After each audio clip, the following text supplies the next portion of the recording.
Et puis la semaine du numérique a pris fin ce vendredi à Conakry pour débattre de l'entrepreneuriat jeune dans le secteur. Je reçois sur ce plateau une jeune dame. Elle s'appelle Fadima Diawara. Bonsoir et bienvenue sur ce plateau. Bonsoir. Vous êtes initiatrice d'un smartphone typiquement africain. Kumfabo, c'est son nom. Oui. De quoi est partie l'idée? Alors, Kumfabo, c'est un nouveau smartphone africain. L'idée est venue pour répondre à un besoin de communication, créer une nouvelle marque africaine qui nous représente et avec laquelle nous nous identifions. Enfin, le concept de Kumfabo, c'est de proposer un smartphone de qualité, low cost, adapté aux réalités africaines, avec les applications que nous avions développées. Enfin, ils sont développés par des jeunes Guinéens, à savoir une application de géolocalisation des centres de santé, hôpitaux et pharmacies de proximité. Une autre application, enfin, le but de l'application de géolocalisation qui est FindMe, le but c'est pour mettre la technologie au service de la santé, donc sauver des vies.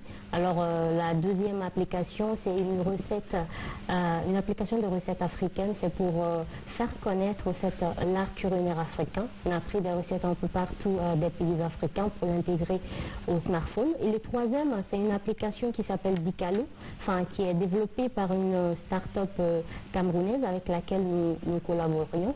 Alors c'est une plateforme de communication, c'est-à-dire un style WhatsApp à l'africain. Nous savons c'est l'ère de la technologie. Enfin, c'est nécessaire, primordial même que nous Africains puissions avoir notre propre plateforme de communication. Alors, ce qui rend la particularité de Dicalo, c'est que dans Dicalo, il y a une partie qu'on appelle NCAP, c'est pour le paiement mobile. Enfin, très très cher, enfin, on le fait à 1%.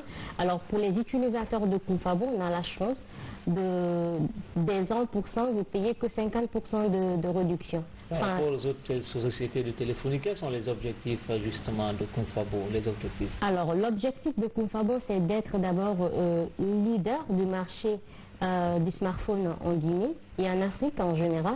Et évidemment, à long ou court terme, ouvrir une usine d'assemblage ici en Guinée, parce qu'on a la technologie, enfin on a le savoir-faire, et pour pouvoir manufacturer ici, faire un réellement Made in Africa, Made in Guinée.